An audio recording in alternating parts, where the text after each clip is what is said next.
Hello friends, வணக்கம். Welcome to தோழிகளின் சமையல் in America. இன்றைக்கி ஒரு ஈவினிங் ரொட்டீன் தான் பார்க்க போகிறீங்க.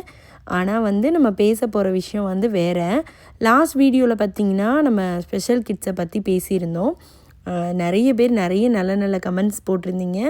கூடவே நிறைய பேர் அவங்களோட எக்ஸ்பீரியன்ஸ் போட்டிருந்தீங்க. ஸோ அதெல்லாம் பார்க்கும்போது ரொம்பவே ஹாப்பியாக இருந்தது. இன்றைக்குமே நம்மளோட கமெண்ட்ஸில் கேட்ட ஒரு கேள்விக்கு தான் பதில் சொல்ல போகிறோம்.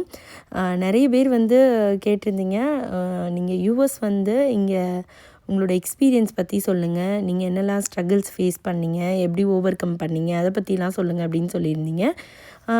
ஒரு சிலர் நிறைய பேர் இப்போ புதுசாக நம்ம சேனலுக்கு நிறைய ஃப்ரெண்ட்ஸ் வந்திருக்காங்க. ஸோ அவங்களுக்கு என்னைய பற்றியும் கேட்டிருக்கீங்க, என்னோடய படிப்பு, வேலை அதை பற்றிலாம் கேட்டிருந்தீங்க. ஸோ அதை பற்றி நான் இன்றைக்கி ஷேர் பண்ணலாம் அப்படின்னு இருக்கேன். நீங்கள் ஃபஸ்ட் டைமாக நம்ம வீடியோ பார்க்குறீங்கன்னா, என்னோடய பேர் சந்தியாங்க. நான் பிகாம் வித் கம்ப்யூட்டர் அப்ளிகேஷன் படிச்சிருக்கேன். நான் பார்த்திங்கன்னா 2013 யூஎஸ்க்கு வந்தேன். ஹஸ்பண்ட் 2012 யூஎஸ் வந்தாங்க. ஹஸ்பண்ட் ஐடியில் ஒர்க் பண்ணுறாங்க. நான் பார்த்திங்கன்னா ஜஸ்ட் இப்போ தான் ஒரு 1 இயராக 1.5 இயர்ஸாக தான் நான் ஒர்க் பண்ணிகிட்ருக்கேன். இப்போது கரண்ட்டாக பார்த்திங்கன்னா கவுண்டி ஸ்கூல் இருக்கு இல்லையா, இங்கே இருக்க பப்ளிக் ஸ்கூலில் ஸ்பெட் கிட்ஸ் இருப்பாங்க, ஆர்டிசம் கிட்ஸு, அந்த கிளாஸில் அசிஸ்டன்ட் டீச்சராக இருக்கேன். இந்த எக்ஸ்பீரியன்ஸை வச்சு தான் லாஸ்ட்டு வீடியோவில் நம்ம ஸ்பெஷல் கிட்ஸை பற்றி பேசினோம். அதே மாதிரி தான் இன்றைக்கும் என்னோடய பர்சனலாக நான் யூஎஸில் வந்ததில் என்னோடய எக்ஸ்பீரியன்ஸ் எப்படி இருக்குது அப்படின்றது தான் நான் உங்ககிட்ட இன்றைக்கி ஷேர் பண்ணிக்க போகிறேன். ஃபஸ்ட்டு யூஎஸ் வரணும் அப்படின்னு சொல்லும்போதே எனக்கு ரொம்ப பயமாக இருந்தது. ஏன்னா எனக்கு நம்ம ஊர்லேயே இருக்கணும் அப்படின்றது தான் ரொம்ப விருப்பமாக இருந்தது. பட் ஹஸ்பண்ட்க்கு இங்கே வேலை கிடச்சி அவங்க இங்கே வந்ததுக்கப்புறம் ஸோ ஆட்டோமேட்டிக்காக நானும் வரணும் அப்படின்ற ஒரு சிச்சுவேஷன். ஸோ சுதீக்ஷா பிறந்து ஒரு 11 மந்த்ஸில் சுதீக்ஷாவை தூக்கிக்கிட்டு நான் இங்கே யூஎஸ்க்கு வந்தேன். நான் ஒரு ஃப்ரெண்டோடு தான் வந்தேன். என் ஹஸ்பண்ட் கூட்டிகிட்டு வர முடியல. ஸோ நான் ஃப்ரெண்டோடு சேர்ந்து வந்தேன். அதுதான் என்னோடய ஃபஸ்ட்டு ட்ராவலும் கூட தனியாக. அது வரைக்கும் ஹஸ்பண்ட் கல்யாணத்துக்கு முன்னாடி அம்மா, அப்பா, தம்பி அந்த மாதிரி அவங்க கூடவே இருந்து என்னோடய ட்ராவல் ஃபுல்லாக போச்சு. ஸோ ஃபஸ்ட் டைமாக இவ்வளோ தூரம் ஃப்ளைட்டில் ஃபஸ்ட் டைமு. ஸோ அந்த மாதிரி ஒரு எக்ஸ்பீரியன்ஸில் நாங்கள் வந்தோம். அதுவே ஒரு பெரிய கதைங்க. வரும்போதே ஹஸ்பண்டை பார்க்க போகிறோம், 1 இயர்க்கு அப்புறம் ஹஸ்பண்டை பார்க்குறோம் அப்படின்ற ஒரு ஆசையோடு வந்திருந்தா கூட அங்கே அம்மா அப்பாவை விட்டுட்டு வரமேன்ற பெரிய கவலை இருந்தது. எவ்வளோ நாள் கழித்து நம்ம திருப்பி போகிறோமோ அப்படின்ற ஒரு வருத்தம் ரொம்ப ஜாஸ்தியாக இருந்துச்சு. இன்னொன்று என்னென்னா, கையில் ஒரு குட்டி குழந்தையோடு நான் வந்தேன். ஸோ நான் பாப்பாவை தூக்கிட்டு வரும்போது என்னோடய வயசு பார்த்திங்கன்னா 23. இன்னொன்று என்னென்னா, நான் படித்தது, நான் இருந்தது எல்லாமே எங்கள் ஊரில் தான், நத்தம் தான். அங்கேயே பக்கத்துலேயே ஒரு காலேஜில் படித்தேன். ஸோ அங்கே பெருசாக எனக்கு இந்த இங்கிலீஷ் பேசுகிறதுக்கான ஒரு தேவையெல்லாம் அங்கே இருக்குல்ல. ஆக்சுவலாக ஃபுல்லாக தமிழில் தானே, நம்ம ஊரில் நம்ம அப்படி தானே இருப்போம். ஸோ மேபி வெளியில் ஏதாவது வேறு ஊரில் சென்னை, பெங்களூர் அந்த மாதிரி படிச்சிருந்தோன்னா இன்னும் கொஞ்சம் எக்ஸ்போஷர் இருந்திருக்கும் எனக்கு. பட் அந்த மாதிரி எதுவுமே இல்லை. அப்படியே ஊருக்குள்ளேயே இருந்ததுனால எனக்கு அதுவுமே கஷ்டமாக இருந்தது. இங்கிலீஷில் பேசுகிறது, கம்யூனிகேஷன் அதெல்லாம் கூட கொஞ்சம் கஷ்டமாக இருந்தது. நமக்கு தெரிஞ்சிருந்தால் கூட அதை பேசுகிறதுக்குமே நமக்கு ஒரு தைரியம் வேணும்ல. அந்த தைரியமே எனக்கு இல்லாமல் தான் நான் யூஎஸ்க்கு வர்றேன். நான் இங்கே வந்ததுக்கப்புறம் பார்த்திங்கன்னா எல்லாமே நமக்கு புதுசு தான். அது தெரிஞ்சு தான் நம்ம வந்திருக்கோம். பட் இருந்தால் கூட நம்ம மனசு ஒன்றொன்னையாக கொஞ்சம் அடாப்ட் பண்ணி அதை எடுத்துக்கிறதுக்கு கொஞ்சம் டைம் ரொம்பவே எடுத்துச்சு எனக்கு. ஃபஸ்ட்டு பார்த்திங்கன்னா டைம் சேஞ்சு. இப்போது நம்ம ஊர் பக்கத்துலேயே ஏதாவது ஒரு ஊரில் கல்யாணம் பண்ணி போயிருந்தோன்னா அட்லீஸ்ட்டு ஹஸ்பண்ட் காலையில் வேலைக்கு போயிடுவாங்க. நம்ம பகலில் அம்மா அப்பாவோட பேசிகிட்டு இருக்கலாம், இல்லை யாரு கூடயாவது ஃபோன் பண்ணி பேசுவோம். இங்கே என்னென்னா, எனக்கு பகலாக இருக்கும்போது இந்தியாவில் நைட்டாக இருக்கும். ஸோ அங்கே எல்லோரும் தூங்கிட்டு இருப்பாங்க. அங்கே நீங்கள் எல்லாம் ஆக்டிவாக பகலில் இருக்கும்போது நாங்கள் எல்லாம் தூங்கிட்டுருப்போம். ஸோ அந்த மாதிரி இருக்கும்போது எனக்கு வந்த புதுசில் ஃபோன் பேசுகிறதே ரொம்ப கஷ்டமாயிடுச்சு. அப்போது ஹஸ்பண்ட் காலையில் கிளம்பி ஆஃபீஸ் போயிட்டாங்கன்னா அந்த ஹோல் டே பேசுகிறதுக்கு யாரும் இருக்க மாட்டாங்க இல்லையா. ஏன்னா அங்கே சென்னையில் ஊரில் அம்மா எல்லாம் தூங்கிடுவாங்க. கொஞ்ச நேரம் என் கூட பேசிகிட்டு இருப்பாங்க. என்னோடய காலை டைமில் உங்களுக்கு நைட்டு. ஸோ அந்த டைமில் கொஞ்சம் நேரம் பேசிகிட்டு இருப்பாங்க. அதுக்கப்புறம் அவங்க தூங்க போயிடுவாங்க. பட் மொத்த ஹோல் டேவும் ஹஸ்பண்ட் வர வரைக்கும் நம்ம தனியாகவே பாப்பா வச்சுட்டு இருக்கிற மாதிரி ஒரு சிச்சுவேஷன் இருந்தது. அது பழகிறதுக்கே ஒரு மாதிரி இருந்துச்சு. இதுக்கிடையில் 6 மாதத்துக்கு ஒரு தடவை என்ன ஆகும்னா டைம் சேஞ்ச் ஆயிரும். 1 மணி நேரம் பார்த்திங்கன்னா முன்ன பின்ன மாறும். அது ஒரு தொல்லையாக இருந்தது. ஸோ அதெல்லாம் ஓகே. அடுத்து பார்த்திங்கன்னா வீடு வந்து பார்த்திங்கன்னா நம்ம ஊரில் நல்லா வந்து நம்ம தண்ணியெல்லாம் நல்லா யூஸ் பண்ணி அப்படி இருக்கிற ஆளுங்க. இங்கே வந்து தண்ணியே எங்கேயுமே படக்கூடாது. எல்லாத்தையும் வந்து ரொம்ப வந்து ஸ்ப்ரே பண்ணி தொடச்சி ஒரு மாதிரி இந்த ஊரோட மெயின்டெனன்ஸே வேறு மாதிரி இருக்கும் டோட்டலாக. டிஷ்வாஷரு, வீட்டுக்குள்ளேயே துணி துவைச்சி ட்ரையர் எல்லாம் வீட்டுக்குள்ளேயே போடுற மாதிரி இருக்கும். வீடு ஃப்ளோர் ஃபுல்லாக வந்து பார்த்திங்கன்னா வுட்டு, அப்படி இல்லைன்னா கார்பெட்டில் இருக்கும். ஸோ அதை மெயின்டைன் பண்ணுறது அந்த மாதிரி எல்லாமே வந்து ஃபுல்லாக ரொம்ப டிஃப்ரெண்ட்டாக இருந்தது. ஸோ அதெல்லாம் வந்து கற்றுக்கிறதுக்கு இந்த ஊருக்கு ஏற்ற மாதிரி மாறுறதுக்கு ரொம்ப வருஷங்கள் ஆச்சு எனக்கு. அதே மாதிரி பார்த்திங்கன்னா டாலர்ஸு, ருப்பீஸு, ஸோ அதை வந்து எப்போ பார்த்தாலும் நம்ம மைண்டு வந்த புதுசில் கால்குலேட் பண்ணிகிட்ருக்கோம். எந்த கடைக்கு போனாலும் $1, $2, $5 சொன்னாங்கன்னா அதை அப்படியே வந்து இந்தியா மணிக்கு கன்வெர்ட் பண்ணி இது ஓகேவா வேண்டாமான்னு சொல்லி அந்த கால்குலேஷன் எல்லாம் மைண்டில் ஓடிட்டே இருக்கும். ஸோ அதுவுமே மாறுறதுக்கு ரொம்ப வருஷம் ஆச்சு. ரொம்ப நாள் கழித்து தான் அதை ரியலைஸ் பண்ணோம். ஓகே, நம்ம வந்து இந்தியா மணிக்கு நம்ம கால்குலேட் பண்ணி நம்ம வந்து பொருள் வாங்கக்கூடாது. ஏன்னா நம்ம யூஎஸில் சேலரி யூஎஸ் டாலர்ஸ் நம்ம வாங்கும்போது டாலர்ஸில் தான் நம்ம மைண்டு கனெக்ட் பண்ணணும் அப்படின்ற அந்த அறிவு வர்றதுக்கெலாம் வந்து நிஜமாவே ரொம்ப வருஷம் ஆச்சு. இந்த மாதிரி சின்ன சின்ன விஷயங்கள் சொல்லும்போது மேபி உங்களுக்கு சில்லியாக தோணலாம். பட் எனக்கு ரியலாக என்ன நான் ஃபீல் பண்ணணும் ஒரு 10 years பேக்லேருந்து, ஸோ அதை வந்து நான் உங்கள் கூட ஷேர் பண்ணிக்கிறதுனால மேபி உங்களுக்கு இப்போ கேட்கும்போது கொஞ்சம் சில்லியாக இருக்கலாம். அப்புறம் வந்து பார்த்திங்கன்னா கல்ச்சர் இங்கே டோட்டலாக டிஃப்ரெண்ட்டாக இருக்கும். பட் ஆனால் எனக்கு அது வந்து பெருசாக அஃபெக்ட் ஆகலை. ஏன்னா எந்த இடத்துக்கு போனாலுமே நான் வந்து எனக்கு நான் எப்படி இருப்பேனோ அப்படியே தான் இருப்பேன். ஸோ பெருசாக எனக்கு சேஞ்ச் ஆகக்கூடிய மைண்டு கிடையாது எப்போவுமே. சில பேர் வந்து ஈஸியாக வந்து அந்த இப்போது எந்த நாட்டுக்கு போனாலும் அந்த நாட்டுக்காரவங்க மாதிரியே அடாப்ட் ஆகி அப்படி மாறிடுவாங்க. பட் நான் அப்படி கிடையாது. எந்த இடத்துக்கு போனாலும் நான் இந்தியாவில் எப்படி இருந்தேனோ அப்படியே தான் இங்கேயும் இருப்பேன். ஸோ அதனால எனக்கு அது பெருசாக நான் பார்த்து எனக்கு பெருசாக அது எந்த அஃபெக்டும் பண்ணல. எனக்கு அது வந்து கம்ஃபர்டபுளாக தான் இருந்தது. அவங்க இங்கே யூஎஸில் இருக்கவங்க அவங்களுக்கு பிடிச்ச மாதிரி இருக்காங்க, நான் எனக்கு பிடிச்ச மாதிரி இருக்கேன்ற மாதிரி. நான் அந்த விஷயத்தில் வந்து எனக்கு எந்த ஸ்ட்ரகிளுமே கிடையாது. அப்படி ஜாலியாக போயிடுச்சு எனக்கு. இங்கே வந்து நம்ம ஊர் ட்ரெஸ் எல்லாம் போட முடியாது, அதெல்லாம் போட்டு வெளியிலலாம் போக முடியாது, கடைக்கு போக முடியாது, அப்படிலாம் எதுவுமே கிடையாது. நமக்கு என்ன மாதிரி ட்ரெஸ் போட பிடிக்குதோ போட்டுக்கலாம்.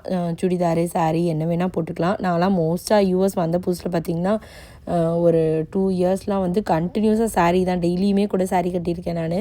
ஸோ அவ்வளோ சாரீ நான் எடுத்துகிட்டு வந்திருந்தேன். சுடிதாரு, சாரீ எல்லாமே போடுவேன், வெஸ்டர்ன் அவுட்ஃபிட்டும் போடுவேன். பட் எனக்கு மோர் கம்ஃபர்டபுள் பார்த்திங்கன்னா நம்மளோட ட்ரெஸ்ஸுன்றதுனால நான் அந்த மாதிரியே மோஸ்ட்டாக போடுவேன். அதை போட்டுட்டு வெளியில் ட்ரிப்பு போவோம், சுற்றி பார்க்க போகிறது, கடைங்களுக்கு போகிறது, எல்லா இடத்துக்கும் போவோம். எந்த டிஃப்ரென்ஸும் யாரும் காட்ட மாட்டாங்க. இங்கே அவ்வளோவா நம்மளை பெருசாக அவங்க கண்டுக்க மாட்டாங்க. இன்னொன்று, நம்ம அந்த மாதிரி நம்ம ஊர் சாரீ இல்லை சுடிதார்லாம் போட்டு வெளியில் போகிறோன்னா இந்த ஊருக்காரவங்க பார்த்துட்டு ரொம்ப அழகாக இருக்கீங்க, உங்கள் ட்ரெஸ் ரொம்ப பியூட்டிஃபுல்லாக இருக்குது, அந்த மாதிரி ஏதாவது ஒன்று சொல்லுவாங்க. அதுவுமே நல்லாயிருக்கும். என்ன இங்கே நம்மளோட ஃபெஸ்டிவல் ஏதாவது வருது அப்படின்னா இங்கே வந்து எந்த சலனமுமே இருக்காது. நான் சொல்கிறது ஒரு 5-6 வருஷத்துக்கு முன்னாடி வரைக்கும். இப்போ வந்து தீபாவளி, பொங்கல்னால் அதுக்கு தகுந்த மாதிரி எல்லாமே இங்கே கிடைக்கிதுங்க நிஜமாவே. ஸோ அந்த டைம்லலாம் வந்து பார்த்திங்கன்னா எதுவும் அந்தளவுக்கு கிடைக்காது. அதே மாதிரி எந்த ஒரு அறிகுறியே தெரியாது நமக்கு. நம்மளே அந்த டேயை க்ரியேட் பண்ணுற மாதிரி இருக்கும். தீபாவளினா காலையில் 5 மணிக்கு எந்திரிச்சு தலைக்கு எண்ணெய் வச்சு குளித்து நம்மளே அந்த டேயை வந்து தீபாவளி மாதிரி உருவாக்கணும், ஒரு படம் மாதிரி. இப்படி தான் நம்ம ஊரில் கொண்டாடணும், ஸோ இங்கேயும் நம்ம கொண்டாடணும் அப்படின்றதுக்காக நம்ம அதை பண்ணுவோம். பட் ஆனால் இப்போ வந்து பார்த்திங்கன்னா நிறைய வந்து இங்கே இந்தியன்ஸ் யூஎஸ் அந்த எல்லா கடைங்கள்லேயுமே பார்த்திங்கன்னா நிறைய கடைகளில் தீபாவளி வரப்போகுதுன்னா தீபாவளிக்கு தேவையான திங்ஸ் எல்லாமே விற்கிறாங்க. பொங்கல் வரப்போகுதுன்னா அது மாதிரி எல்லா ஃபெஸ்டிவலுக்கு தேவையான எல்லா திங்ஸுமே இப்போ கிடைக்க ஆரம்பிச்சிச்சு. இப்போ ஆக்சுவலாக பார்த்திங்கன்னா இது வந்து ஒரு நம்ம யூஎஸில் இருக்க மாதிரியே சம்டைம்ஸ் எங்களுக்கு தோணாது. இப்போ நாங்கள் இருக்கிற இடத்துலலாம் வந்து பார்த்திங்கன்னா ஃபுல்லாக இந்தியன்ஸ் தான். ஸோ அதனால் வந்து மோஸ்ட்டாக வந்து நம்ம ஏதோ கொஞ்சம் தமிழ்நாட்டுக்குள்ளே இல்லை, தமிழ்நாட்டை தாண்டி ஒரு ஊரில் நம்ம இருக்கோம் அப்படின்ற மாதிரி ஒரு ஃபீலாக தான் இருக்குமே தவிர வெளிநாட்டில் இருக்கிற ஒரு ஃபீலே இப்போல்லாம் வர்றதில்லை ஆக்சுவலாக. பட் ஸ்டார்டிங்கில் இருந்தது அதெல்லாம். ஏன்னா யூஎஸ்க்கு வர எல்லாருக்குமே இந்த மாதிரி ஒரு இந்தியன் கம்யூனிட்டியோ இல்லை வந்து ஃப்ரெண்ட்ஸ் கேங்கோ வந்து கிடச்சிட்றது கிடையாது. ரொம்ப கஷ்டங்க. எங்களுக்குமே வந்து அவ்வளோ சீக்கிரத்தில் வந்து இந்த மாதிரி ஒரு ஃப்ரெண்ட்ஸ் கேங்லாம் கிடச்சிடல. நான் யூஎஸ்க்கு வரும்போது ஃப்ளோரிடாவில் ஒரு 3 வருஷம் இருந்தோம். அப்போ வந்து பார்த்திங்கன்னா ஹஸ்பண்ட் கூடவே வந்து யூஎஸ் வந்த ஒரு 4-5 பேர் இருந்தாங்க. அவங்களோட ஒய்ஃபெல்லாம் அங்கே அதே கம்யூனிட்டிலே இருந்தாங்க எல்லாருமே. ஸோ அதனால் அவங்கெல்லாம் ஃப்ரெண்டாக நாங்கள் ஒரு கேங்காக இருந்தோம். அங்கே வந்து எங்களுக்கு பெருசாக எனக்கு ரொம்ப இந்த கஷ்டமாலாம் தெரில ரொம்ப. ஏன்னா ஒரு பிக்னிக் அந்த மாதிரி இருந்தது. என்னவோ டெய்லியும் ஜாலியாக மீட் பண்ணிவிட்டு சமைச்சு சாப்பிட்டு ஃப்ரெண்ட்ஸோட ஜாலியாக அந்த மாதிரியே இருந்துச்சு. அவ்வளோ கஷ்டமாக தெரில எனக்கு. ஏன்னா அங்கே வந்து கொஞ்சம் ஃப்ரெண்ட்ஸ் எல்லாம் இருந்ததுனால.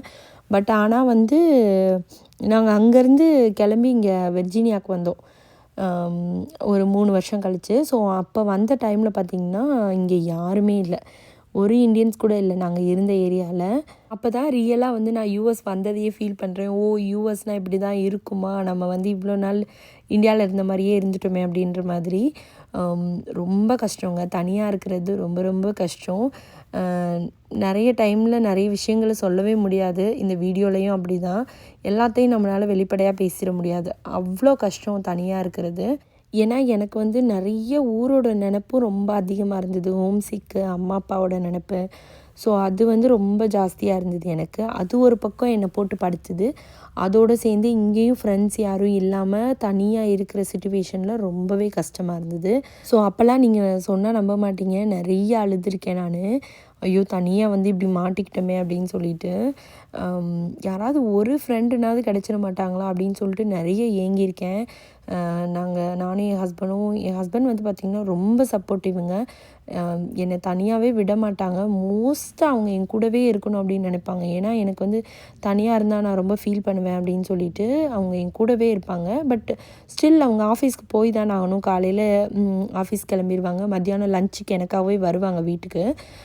வந்துட்டு திருப்பி ஈவினிங் வந்துடுவாங்க. ஸோ அந்த ஒரு 3 ஹவர்ஸ் 4 ஹவர்ஸ் தான் அந்த கேப்பில் தனியாக இருக்கிற மாதிரி இருக்கும். திருப்பி வந்தாங்கன்னா என்னை கூப்பிட்டுட்டு வாக்கிங் போவாங்க, கடைக்கு கூட்டிகிட்டு போயிடுவாங்க. எங்கேயாவது வெளியில் போயிடலாம், வீட்டுக்குள்ளேயே இருக்க வேண்டாம், அதெல்லாம் எனக்கு ஓகே தான். பட் இருந்தால் கூட நம்மளோட மொழி பேசி நம்மளோட ஃபீலிங்ஸ்லாம் ஷேர் பண்ணுற மாதிரி யாராவது நமக்கு ஃப்ரெண்ட்ஸ் வேணும் அப்படின்ற மாதிரி ரொம்ப கஷ்டமாக இருந்தது. இன்னும் கூட நம்ம வீடியோ பார்க்குற நிறைய பேர் யூஎஸில் இருக்கவங்க சொல்லுவாங்க, கமெண்ட்ஸ்லாம் போட்டிருக்காங்க, எங்களுக்கு உங்களை மாதிரிலாம் இவ்வளோ ஃப்ரெண்ட்ஸ் இல்லை, இன்னும் ஒரு ஃப்ரெண்டு கூட எங்களுக்கெலாம் கிடைச்சதே கிடையாது, எப்படி ஃப்ரெண்ட்ஸ் எல்லாம் மேக் பண்ணுறது அப்படின்லாம் சொல்லி போடுவாங்க. அந்த மாதிரி கமெண்ட்ஸ் பார்க்கும்போது எனக்கு ரொம்ப கஷ்டமாக இருக்கும்.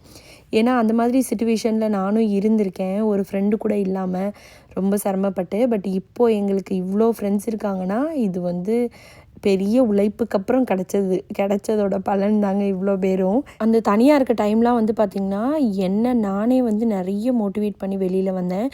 இல்லைனா வந்திங்கன்னா இங்கே இருக்கிறவங்க நிறைய பேருக்கு வந்து ரொம்ப டிப்ரெஷன் ஆகி ரொம்ப முடியாயிருவாங்க. நிறைய பேர் வந்து எனக்கு தெரிஞ்சு நிறைய பேர் டிப்ரெஷனில் போய் ட்ரீட்மெண்ட் எடுக்கிறவங்களாம் கூட இருக்காங்க. ஸோ இங்கே வந்து நிறைய மனநோய் ஜாஸ்தி. ஏன்னா காரணம் வந்து தனியாக இருக்கிறது, அது ஒரு மெயின் காரணங்க. அதை தவிர வேறு என்ன சொல்கிறதுன்னு தெரில. தனிமை தான் ஒரு மெயின் காரணமே. அதனால நிறைய மனநோய் வந்தவங்க நிறைய பேர் இருக்காங்க. ஸோ அதனால் நான் வந்து மோஸ்ட்டாக என்னென்னா, எனக்கு கொஞ்சம் அமைதியாக இருந்தால் கூட பிடிக்காது. நான் எனக்கு பிடிச்ச மாதிரி ஏதாவது கிராஃப்ட் பண்ணுறது, அது பண்ணுறது, இது பண்ணுறது, இல்லை குழந்தைய கூப்பிட்டுட்டு வெளியில் போயிடுவேன். சம்திங் என்ன நானே வந்து என்கேஜாக வச்சுக்குவேன். ஏதாவது குக் பண்ணுவேன், ட்ராயிங் பண்ணுறது, குழந்தைய கூட்டிகிட்டு ஸ்விம்மிங் போகிறது, பார்க்குக்கு போகிறது, அந்த மாதிரி இருந்துச்சு. நான் ஆல்ரெடி சொன்ன மாதிரி எனக்கு கம்யூனிகேஷன் இஷ்யூவும் இருந்தது அந்த டைமில். அது வந்து பார்த்திங்கன்னா அதோட ஒரு பெரிய தொல்லை. ஏன்னா வந்து இப்போ இந்தியாவில் நம்ம லாங்குவேஜில் நல்லா ஜாலியாக பேசிகிட்டு இருந்திருப்போம். இங்கே வந்து ஒரு புது லாங்குவேஜ் நமக்கு, என்ன தான் இந்தியாவில் நிறைய பேர் இங்கிலீஷ் பேசிகிட்டு இருந்தால் கூட நிறைய பேசாத ஆட்களும் நிறைய பேர் இருக்கோம் இல்லையா. ஸோ இங்கே வந்து அது பேசியே ஆகணும், அது பேசினா தான் நீ இந்த நாட்டில் இருக்க முடியும் அப்படின்ற ஒரு சிச்சுவேஷன் இருக்குது. ஏன்னா இந்த லாங்குவேஜ் தெரிஞ்சால் தான் நம்ம வெளியில் போக முடியும். ஒரு ஷாப்பிங் ஆகட்டும், எதுவாக இருந்தாலுமே நமக்கு அப்போ தான். நான் மோஸ்ட்டாக என் ஹஸ்பண்ட் கூட தான், அவங்க தான் எனக்கு ஃபுல் இது, அவங்கள டிபெண்ட் பண்ணி தான் ஃபுல்லாக இருந்தேன் நான். ஸோ எனக்கு பெருசாக கஷ்டமாக இல்லை. பட் ஆனால் இடையில எனக்கு சம்டைம்ஸ் இந்த சுதீக்ஷாவோட ஸ்கூல் போகிறப்ப இல்லை எங்கேயாவது அந்த மாதிரி என் ஹஸ்பண்ட் இல்லாமல் எங்கேயாவது போகிற இடங்கள்லாம் வந்து நான் ரொம்பவே ஸ்ட்ரகிள் பண்ணுற மாதிரி இருந்துச்சு. ஸோ அதுவுமே எனக்கு ரொம்ப கஷ்டமாக இருந்ததுனால நான் கொஞ்சமாக தாங்க வீடியோஸு அது இதுன்னு பார்த்து எனக்கு தெரிஞ்சதை கொஞ்சமாக பேச ஆரம்பித்தேன். இந்த கடைங்களுக்கெலாம் வந்து பக்கத்தில் நடக்கிற டிஸ்டன்ஸில் இருக்க கடைங்களுக்கெலாம் தனியாக போனால் தானே நம்ம பேசுவோம். ஏன்னா ஹஸ்பண்ட் கூட போகும்போது மோஸ்ட்டாக அவங்க பேசட்டும் அப்படின்னு சொல்லிட்டு நான் அமைதியாக இருப்பேன். ஸோ நான் தனியாக போக ஆரம்பித்தேன் கொஞ்சம் கடைங்களுக்கெலாம். அப்போ போய் அவங்கள்ட்ட ஏதாவது நமக்கு தெரிஞ்சதெல்லாம் பேசி ஏதோ ஒரு கம்யூனிகேஷன் பண்ணி அது என்ன இது என்னன்னு ஏதோ ஒன்று கேட்போம் இல்லையா, கேட்டு அப்படி கொஞ்சம் பேச ஆரம்பித்தேன். அப்புறம் சுதீக்ஷா வந்து ஸ்கூலுக்கு போக ஆரம்பிச்சோன்னா அவங்கக்கிட்ட ஆட்டோமேட்டிக்காக பேச வேண்டிய இதெல்லாம் வந்தது. அப்புறம் வந்து கொஞ்ச நாள் வந்து பார்த்திங்கன்னா ரொம்ப மைண்ட் எனக்கு ரொம்ப டிப்ரெஸ்டாக இருந்ததுன்னு சொல்லிட்டு நான் வந்து ஒரு கேட்ரிங் மாதிரி ஆரம்பித்து அது பண்ணி கொடுத்துட்ருந்தேன். அப்போ கொஞ்சம் நிறைய பேர்கிட்ட பேச வேண்டிய சிச்சுவேஷன்லாம் வந்துச்சு. நிறைய ஆர்டர்ஸ் எடுக்கிறது, அந்த மாதிரி வேறு வேறு ஆளுங்களோட பேச வேண்டிய சிச்சுவேஷன் வரும்போது நம்ம தானே மோஸ்ட்டாக கம்யூனிகேட் பண்ணோம். அந்த மாதிரி பேசி பேசி தாங்க எனக்கு வந்து நல்ல அந்த கம்யூனிகேஷன் ஸ்கில் வந்து டெவலப் ஆச்சு. ஸோ அதுக்கப்புறம் வந்து பார்த்திங்கன்னா அதுவும் வந்து ஒரு 2 இயர்ஸ்க்கு அப்புறம் வந்து கீதிகாவை பார்த்துக்கிறதுக்கு கொஞ்சம் சிரமமாக இருக்குது, பிஸ்னஸும் பண்ணிட்டு இதுன்னு சொல்லிட்டு நிப்பாட்டிட்டேன். இங்கே வந்து யூஎஸை பொறுத்தளவு நீங்கள் என்ன பிஸ்னஸ் பண்ணணுன்னாலும் உங்களுக்கு வந்து ஏடி எல்லாம் வாங்கி நீங்கள் ப்ராப்பராக தான் பண்ண முடியும். ஸோ அது நிப்பாட்டிட்டு அதுக்கப்புறம் கீதிகாவும் கிண்டர் கார்டன் போக ஆரம்பித்ததுக்கப்புறம் தான் நான் வந்து முடிவு பண்ணிட்டேன், ஓகே இனிமேல் நம்ம வீட்டுக்குள்ளே இருக்க வேண்டாம், ஸோ எங்கேயாவது நம்ம வெளியில் போனால் நம்ம கற்றுக்கிறதுக்கு நிறைய விஷயம் இருக்குது அப்படின்னு சொல்லிட்டு நான் வந்து ப்ரீ ஸ்கூலில் ஒரு டீச்சராக சேர்ந்தேன். அப்புறமா வந்து ஃபஸ்ட்டு வந்து ஒரு ஹோம் டே கேரில் ஒர்க் பண்ணேன் ஒரு 2 மந்த்ஸு. அப்புறமா ஒரு ப்ரீ ஸ்கூலில் டீச்சராக சேர்ந்தேன். அதுக்கப்புறமா வந்து சப்ஸ்டியூட்டாக இருந்தேன் கவுண்டி ஸ்கூலில். இப்போ வந்து கவுண்டி ஸ்கூல்லேயே ஃபுல் டைமாக வேலை கிடச்சி அப்படி போயிட்டுருக்கு. ஸோ வந்து இது ஒரு ஸ்டெப் பை ஸ்டெப்பாக வந்து ஒவ்வொரு இடத்தையும் நம்ம கடந்து வர்றது வந்து சாதாரண விஷயம் கிடையாது. இப்போ நான் சொல்லும்போது ஒரு 20 மினிட்ஸ் வீடியோவில் சட்டுன்னு சொல்லிட்டேன். அதை எவ்வளோ ஈஸியாக சொல்ல முடியுமோ அந்த மாதிரி சொல்லியிருக்கேன். ஆனால் வந்து ரியலாக அதை அனுபவிக்கும் போது அது வேறு மாதிரி இருந்துச்சு, ரொம்ப கஷ்டமாக. இன்னொன்று எனக்கு இவ்வளோ தூரத்தில் இருக்க பிடிக்காத ஒரு மெயினான விஷயம் என்ன தெரியுமா? ஏதாவது ஊரில் வந்து ஏதாவது நடந்திருக்கும். நிறைய பேர் நான் கேள்விப்பட்டிருக்கேன், அவங்க பேரண்ட்ஸ் இறந்துருப்பாங்க, இல்லை அவங்க க்ளோஸ் ரிலேட்டிவ்ஸ் இறந்துருப்பாங்க, அதுக்கே அவங்களால போக முடியாமல் ஆயிரும். ஏன்னா இங்கே எல்லாமே வந்து வீசாவை டிபெண்ட் பண்ணியே இருக்கிற மாதிரி இருக்குல்ல. ஸோ வீசா எக்ஸ்டென்ஷன் ஏதாவதுலாம் போட்டிருந்தோன்னா நம்மளால் ட்ராவல் பண்ண முடியாது. எனக்குமே பார்த்திங்கன்னா என்னோடய பாட்டி இறந்தப்போ என்னால் போக முடியாமல் ஆயிடுச்சு. வீசா எக்ஸ்டென்ஷன் போயிட்டுருந்துச்சு. அப்போ என்னால் போக முடியல. ஒரு 2-3-4 இயர்ஸ் அந்த கோவிட் வந்தப்போ எங்கள் அப்பாவுக்கு வந்து கோவிட் வந்து ரொம்ப சீரியஸாக இருந்தாங்க. ஸோ அந்த டைமில் நான் ஓடி போயிருந்துருக்கணும். ஆனால் எனக்கு வந்து வீசா இல்லை, அந்த மாதிரி ஒரு சிச்சுவேஷன் இருந்ததுனால ட்ராவல் பண்ணலை நான். ஸோ அதெல்லாம் வந்து இன்னுமே என்னால் மறக்க முடியாத ஒரு கில்ட்டி ஃபீலாகவே இருக்கும் எனக்கு. அது மாதிரி நிறைய பேருங்க. ஏன்னா இந்த மாதிரி க்ளோஸான இதுக்கெல்லாம் போக முடியாமல் ஆயிடுச்சுன்னா அது சாகிற வரைக்குமே அது மறக்க முடியாது. அந்த மாதிரி ஒரு விஷயமா மாறிடும். இப்போ இந்த வீடியோ பார்க்குற எல்லாருக்குமே நான் சொல்கிறது புரியுமான்னு தெரில. பட் இந்த வெளிநாட்டில் இருக்கிறவங்களுக்கு இது ஒரு பெரிய கஷ்டமான ஒரு விஷயங்க. இந்த மாதிரி சிச்சுவேஷனை கடந்து வர்றது ரொம்பவே கஷ்டம். எனக்கு தெரிஞ்சவங்க ஒருத்தவங்களுக்குலாம் அம்மா அப்பா 2 பேருமே இறந்துட்டாங்க அடுத்தடுத்து. ஸோ அந்த டைம்லாம் கூட அவங்களால போக முடியாமல் ஆயிடுச்சு. ஸோ அது மாதிரி நிறைய விஷயங்கள் நடந்திருக்கு, ரொம்ப கஷ்டம். ஸோ இதை வந்து ஓவர் கம் பண்ணி வரவே முடியாதுங்க. அது வந்து நம்மளோட தலையெழுத்துன்ற மாதிரி ஆயிரும். அதே மாதிரி இங்கேருந்து நம்ம போகணும்னு நினச்சாலும் சட்டுன்னு கிளம்பி போயிட முடியாது. அங்கேருந்து வரணுன்னாலும் அப்படி தான். ஏன்னா வந்து ரொம்ப எக்ஸ்பென்சஸ் ரொம்ப ஜாஸ்தி. ஒரு டிக்கெட்டே கிட்டத்தட்ட $2000 வந்துடும். இப்போ 4 பேர் நம்ம ட்ராவல் பண்ணுறோன்னா அதுவே 8000, எல்லாம் சேர்த்து ஒரு 10,000 வந்துடும்னு வச்சுக்கோங்களேன். ஸோ டிக்கெட் மட்டுமே ஒரு 8 லட்ச ரூபா. அது இல்லாமல் வந்து போக்குவரத்து செலவு, இங்கேருந்து திங்ஸ் வாங்கிட்டு போகிறது, அங்கேருந்து திங்ஸ் வாங்கிட்டு வர்றது, அப்படி இப்படி அங்கே போய் ட்ராவல் எல்லாமே சேர்த்து வந்து பார்த்திங்கன்னா கிட்டத்தட்ட ஒரு தடவை ட்ராவல் பண்ணணுன்னா ஒரு 20 லட்ச ரூபா ஆயிரும். நீங்கள் கேட்கலாம், யூஎஸில் அத்தனை லட்சம் சம்பளம் வாங்குறீங்களே, 20 லட்சம் செலவு பண்ணுறதுக்கு இவ்வளோ பேசுவீங்களா அப்படின்னு சொல்லி கூட நினைக்கலாம் சில பேர். என்னென்னா நீங்கள் இந்தியாவிலேருந்து யூஎஸை பார்க்குறதுக்கும் யூஎஸ்குள்ளேயே இருந்துட்டு யூஎஸை பார்க்குறதுக்கும் நிறைய டிஃப்ரென்ஸ் இருக்குது. ஸோ நீங்கள் நினைக்கலாம் லட்சக்கணக்கில் வருஷத்துக்கு சம்பளம் வாங்குறீங்க, செலவு பண்ணுறதுக்கு என்னன்ட்டு. பட் ஆனால் லட்சக்கணக்கில் சம்பளம் வாங்கினாலும் லட்சக்கணக்கில் செலவும் ஆகும். ஸோ இந்தியாவில் எப்படியோ அப்படி தான் இங்கேயும். இந்தியாவில் மேபி ஒரு கிராமத்தில் இருக்கவங்க சென்னையில் வந்து சம்பாதிக்கிறாங்கன்னா சென்னையில் வந்து ஒரு 1000 கணக்கில் சம்பளம் வாங்குறாங்கன்னு வச்சுக்கோங்களேன். 50,000, 60,000, 1,00,000 ரூபா சம்பளம் வாங்குறாங்க.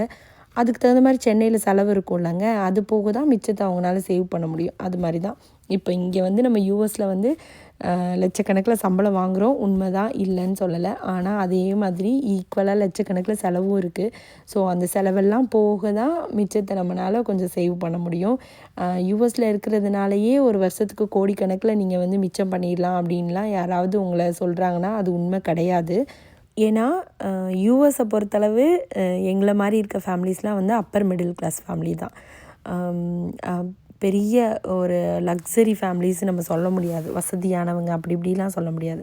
ஸோ இது வந்து நம்ம நார்மலான லைஃப் தான் யூஎஸில் நம்ம லீட் பண்ணிகிட்ருக்கோம். இந்தியாவிலேருந்து பார்க்கும்போது இது வந்து ரொம்ப வசதியான ஒரு வாழ்க்கையாக தெரியலாம். யூஎஸை பொறுத்தளவு இது ஒரு நார்மல் லைஃப் தான். ஏன்னா நம்ம வந்து நார்மலான ஃபேமிலி தானேங்க. இந்தியாவில் வந்து நம்ம ஒரு normal upper middle class family தான். ஸோ இங்கேயும் நம்ம அப்பர் மிடில் கிளாஸ் ஃபேமிலி தான். நமக்கு வந்து இந்தியாவில் பெருசாக பேக்ரவுண்ட்லாம் கிடையாது. இங்கே வந்து நம்ம சம்பாதிக்கிறது தான், நம்ம தான் வந்து எல்லாத்தையும் ஃபஸ்ட்லேருந்து ஸ்க்ராட்ச்லேருந்து ஸ்டார்ட் பண்ணி பண்ணிகிட்ருக்கோம். ஸோ அந்த மாதிரி தான் மோஸ்ட்டாக நம்ம ஊரில் நிறைய ஃபேமிலிஸ் அந்த மாதிரி தான் இருப்போம் நம்ம. ஸோ நம்மளை மாதிரி இல்லாமல் யூஎஸோட லைஃப் ஸ்டைலுக்காக நிறைய பேர் இந்தியாவில் நிறைய பேக்ரவுண்ட் இருக்கும், அவங்களுக்கு ரொம்ப வசதியாக இருப்பாங்க. இங்கே ஒரு லைஃப் ஸ்டைலுக்காக வந்து இருக்கிறவங்களும் இருக்காங்க. பட் நம்மலாம் அந்த மாதிரி வந்தவங்க கிடையாது. மோஸ்ட்டாக வர்றவங்க எல்லாருமே யூஎஸ் இப்போ வெளிநாட்டில் போய் சம்பாரித்து ஒரு நல்ல நிலைமைக்கு வரலாம் அப்படின்னு நினச்சி வர்றவங்க தான். ஸோ அந்த மாதிரி இருக்க ஃபேமிலிஸ் வந்து நம்ம எல்லா செலவையும் யோசித்து தான் பண்ண முடியும். ஒரு தடவை இந்தியா வரும்போது உங்களுக்கு 20 lakhs 25 lakhs செலவாகுதுன்னா அதை நீங்கள் யோசித்து தான் வர முடியும். ஸோ அதனால் வந்து எல்லா வருஷமும் வர முடியாது. அட்லீஸ்ட் ஒரு 2 வருஷத்துக்கு ஒரு தடவை வரலாம், இல்லை ஒரு 3 வருஷத்துக்கு ஒரு தடவை வரலாம், அந்த மாதிரி வரலாம். இதுக்கு இடையில வந்து விசா பிரச்சனை இல்லாமல் இருந்தால் வர முடியும். ஸோ லாஸ்ட் டைம்லாம் பார்த்திங்கன்னா எங்களுக்கு வந்து 6 years ஆயிடுச்சு கண்டினியூஸாக அந்த கோவிடு விசா பிரச்சனை அப்படி மாறி மாறி வந்ததில் 6 yearsஆக இந்தியாவுக்கே என்னால் வர முடியல. அப்போல்லாம் பார்த்திங்கன்னா நான் ரொம்ப மைண்டு வந்து டவுனாக இருந்தேன். யாராவது இந்தியான்னு பேசினாவே வந்து நான் அழுதுருவேன். யாராவது இந்தியாவிலேருந்து பேரண்ட்ஸ் வேறவங்களோட பேரண்ட்ஸ்லாம் வந்தால் பார்த்தோன்னு அழுதுருவேன். அவங்க ஊருக்கு போகிறாங்கன்னா உட்காந்து நான் அழுவேன். ஸோ இங்கே இருக்கிறதுனாலேயே என்னவோ எமோஷ்னலி நம்ம ரொம்ப டவுன் ஆயிடுவோம். மற்றவங்க பேரண்ட்ஸு ஃப்ரெண்ட்ஸோட அம்மா அப்பா யாரை பார்த்தாலுமே நமக்கு நம்ம அம்மா அப்பாவோட நினப்பு தான். ஏன்னா நம்ம அதுலேயே இருக்கோம் இல்லையா? ஸோ அந்த நினப்பு ரொம்ப ஜாஸ்தியாக இருக்கும். அதையுமே என்னாலலாம் ஓவர் கம் பண்ண முடியலன்னு தான் சொல்லுவேன். நான் வந்து கிட்டத்தட்ட ஒரு 12 years கிட்ட ஆயிடுச்சு, 11 years 12 years கிட்ட ஆயிடுச்சு. பட் ஆனால் இன்னுமே வந்து எனக்கு அதுலேருந்து ஓவர் கம் பண்ணி வரவே முடியல. நானே தான் வந்து என்ன செய்வேன், சம்டைம்ஸ் ஓகே நம்ம நிறைய யோசிக்கக்கூடாது அவங்கள பற்றி. ஏன்னா நினைக்காம இருக்கவே மாட்டோம், நினச்சிட்டே தானே இருப்போம். ஸோ அதனால் வந்து எனிவே நம்ம குழந்தைங்களா இருக்காங்க, ஸோ அவங்களுக்காக நம்ம அடுத்து ஓட ஆரம்பிக்கணுன்றதுக்காக நம்ம ஓடிட்டே இருக்கிறதுனால கொஞ்சம் கண்ட்ரோல்டாக இருக்க முடியுது. மற்றபடி ஆனால் வந்து ரொம்ப கஷ்டம். ஹோம் சிக்கு பேரண்ட்ஸை விட்டுட்டு இருக்கிறதுலாம் ரொம்பவே கஷ்டமான விஷயம். இந்த வீடியோவில் பார்த்திங்கன்னா ஆக்சுவலாக நம்ம ஸ்ட்ரகிள்ஸை பற்றி சொல்லுங்கன்றதுனால நம்ம அதை சொல்கிறோம். பட் இது இல்லாமல் நிறைய நல்ல விஷயங்களும் இருக்குங்க யூஎஸில். அது இல்லாமல் இத்தனை வருஷம்லாம் ஒரு நாட்டில் நம்மளால் சுத்தமாக எனக்கு பிடிக்கவே இல்லை அப்படின்னு சொல்லிட்டுனா நம்மளால் இருக்க முடியாது. ஸ்டார்டிங்கில் நிறைய விஷயங்கள் பிடிக்காமல் இருந்தது. பிடிக்காமல் மீன்ஸ் கொஞ்சம் அது பழகிறதுக்கு கொஞ்சம் டைம் எடுத்துச்சு. இப்போலாம் ரொம்ப கம்ஃபர்டபுளாக ஆயிடுச்சு. யூஎஸ் வந்து எங்களுக்கு என்னவோ சொந்த ஊர் மாதிரி ஆயிடுச்சு. ஸோ அதனால் வந்து நிறைய குட் திங்ஸும் இருக்குது. நான் ஸ்ட்ரகிள்ஸ் நீங்கள் கேட்டதுனால நான் பர்சனலாக என்னெல்லாம் எனக்கு ஸ்ட்ரகிள்ஸ் இருந்துச்சோ அதெல்லாம் சொல்லிகிட்ருக்கேன். அதுக்காக வந்து யூஎஸில் இவ்வளோ கஷ்டப்பட்டு நீங்கள் எதுக்கு இருக்கீங்க, உடனே ஊருக்கு வாங்க அப்படின்னு சொல்லிட்டு கமெண்ட்ஸில் 4 வார்த்தை போடுவீங்க. ஒரு சிலர் இருக்காங்க அந்த மாதிரி போடுறதுக்கு. லைஃப்பில் எப்போவுமே நமக்கு என்ன நடக்கணும்னு இருக்கோ அதுதான் நடக்கும். அதை ஹாப்பியாக எடுத்துக்கிட்டோன்னா ஹாப்பி, சேடாக எடுத்துக்கிட்டோம்னா சேடு. ஸோ நீங்கள் என்ன மாதிரி எடுத்துக்கிறீங்கன்றதை பொறுத்து தான் இருக்குது. நான் மோஸ்ட்டாக வந்து என் லைஃப்பில் எனக்கு என்ன நடந்தாலும் அதை வந்து பாசிட்டிவ் வேவில் நான் எடுத்துக்கிறது. ஓகே இதுதான் வந்து பெஸ்ட்டு, அதனால தான் கடவுள் நமக்கு இதை கொடுத்துருக்காரு அப்படின்னு சொல்லிட்டு. ஸோ அதனால் வந்து எனக்கு வந்து இது ஹாப்பியான ஒரு லைஃபாக தான் இருக்குது. இவ்வளவு இருந்தாலும் இதெல்லாம் மறக்கடிக்கிற மாதிரி ஒரு விஷயம் என்னன்னு பார்த்திங்கன்னா பேரண்டிங்கு. ஏன்னா நம்மக்கிட்ட 2 குழந்தைங்க இருக்காங்க, எல்லாருக்குமே அப்படி தான். ஸோ நம்ம குழந்தைங்கள வளர்க்குறதுக்கே மோஸ்ட்டாக வந்து நிறைய இம்பார்ட்டன்ஸ் கொடுக்கணும். ஏன்னா இப்போ நம்மளோட கண்ட்ரிலேருந்து நம்ம குழந்தைங்கள வளர்க்குறதுக்கும் நம்ம வேறு கண்ட்ரிலேருந்து 2 கல்ச்சரையும் அவங்களுக்கு வந்து இப்போ ஸ்கூலுக்கு போனால் வேறு கல்ச்சர் பார்த்துட்டு வராங்க, வீட்டில் இருந்தால் வேறு மாதிரி இருக்கும். ஸோ 2ல் இருக்க நல்லது கெட்டதையும் சொல்லி அவங்கள வந்து ஒரு மாதிரி வளர்த்து கொண்டு வரதுன்றது ரொம்ப சேலஞ்சிங்கான விஷயம். நம்ம அம்மா அப்பாலாம் நம்மளை ஒரு மாதிரி நல்லா வளர்த்துட்டாங்க. ஸோ இப்போ இருக்க குழந்தைங்கள அதே மெத்தடில் நம்மளால் வளர்க்க முடியல. ஏன்னா இப்போ இருக்கவங்க இன்னும் டிஃப்ரெண்ட்டாக வேறு மாதிரி இருக்காங்க. ஸோ அம்மா அப்பா நம்மளை வளர்த்த மெத்தட்லேயும் இருக்கணும், அதே மாதிரி இப்போ இருக்க ட்ரெண்ட்லேயும் இருக்கும். எல்லாத்தையும் கலந்து நம்ம ஒரு மாடர்ன் பேரண்டிங் மாதிரி நம்ம பண்ணிகிட்ருக்கோம். ஸோ அதை பற்றி பேசுகிறதுனால நமக்கு ஒரு தனியாகவே ஒரு சாப்டர் பேசலாம் நம்ம தனியாக ஒரு வீடியோவில். பட் அது ஒரு பெரிய சேலஞ்சிங் ஆக்சுவலாக. இந்த மாதிரி ஊரில் இருக்கிறவங்களுக்கு லாங்குவேஜாக இருக்கட்டும், நம்மளோட ட்ரெடிஷன் ஆகட்டும், எல்லாத்தையும் நம்ம சொல்லிக் கொடுத்து வளர்க்கணும். அதே நேரத்தில் இங்கே இருக்க குழந்தைங்களோட இங்கே இருக்க ஸ்கூல்ஸில் எல்லாத்துலேயும் வந்து அவங்க வந்து அவங்களோடையும் மிங்கிள் ஆகி இங்கே இருக்க கல்ச்சரும் அவங்களுக்கு தெரிஞ்சிருக்கணும். ஸோ இந்த மாதிரி நிறைய சேலஞ்சஸ் வந்து குழந்தைங்களுக்கும் இருக்கும், பேரண்ட்ஸ்க்குமே இருக்கும். அதை வந்து நம்ம ஓவர் கம் பண்ணி வர்றது வந்து பெரிய விஷயம். பட் ஆனால் அது நமக்கு ஈஸி தான், நம்ம பண்ணிடலாம். இது இல்லாமல் வேறு என்ன பேசுகிறதுன்னு எனக்கு தெரில. ஆக்சுவலாக உங்களுக்கு ஏதாவது நான் டாபிக்ஸ் விட்டுருந்தேன் அப்படின்னு தோணுச்சுன்னா கீழே கமெண்ட்ஸில் சொல்லுங்கள். இதில் என்னோடய எக்ஸ்பீரியன்ஸை எனக்கு தெரிஞ்ச அளவுக்கு பேசியிருக்கேங்க. ஸோ அதனால் வந்து யாராவது ரொம்ப ப்ரில்லியண்ட்டானவங்களாம் இந்த வீடியோ பார்க்குறீங்கன்னா நான் ஏதாவது தப்பாக பேசியிருந்தா ரொம்ப சாரி. ஸோ எனக்கு தெரிஞ்ச விஷயங்களை என்னோடய வேல நான் சொல்லியிருக்கேன். வேறு ஏதாவது டவுட்ஸ் இருந்தாலும் நீங்கள் கமெண்ட்ஸில் கேட்கலாம். ஆக்சுவலாக இப்போ நீங்கள் பின்னாடி வீடியோவில் பார்த்துக்கிட்டு இருக்கிறது வந்து பார்த்திங்கன்னா, நம்ம வீட்டு பக்கத்துலேயே ஒரு பெயிண்டட் ட்ரீன்னு ஒரு ஷாப் ஓப்பன் பண்ணியிருந்தாங்க. ஸோ அந்த கடைக்கு வந்திருந்தோம். அந்த வீடியோ தான் நீங்கள் பார்த்துட்ருக்கீங்க. பட் ஆனால் இந்த வீடியோவை நான் திருப்பியும் வந்து நெக்ஸ்ட்டு ஒரு வ்ளாகில் போட்டு நான் அதை பற்றி டீட்டெயில்டாக சொல்கிறேன் உங்களுக்கு. அம்மா சேனல்லையும் பார்த்திங்கன்னா நிறைய வீடியோஸ் போட்டுட்ருக்கோம். அம்மா சேனல் நேம் வந்து செல்வி ராஜேந்திரன் கிச்சன். அம்மா சேனல் லிங்க் வந்து நான் கீழே டிஸ்கிரிப்ஷனில் கொடுக்குறேன், போய் செக் பண்ணுங்கள். இந்த வீடியோ உங்களுக்கு பிடிச்சிருந்தா லைக் பண்ணுங்கள், ஷேர் பண்ணுங்கள், கமெண்ட் பண்ணுங்கள், சப்ஸ்கிரைப் பண்ணுங்கள். நன்றி, வணக்கம்.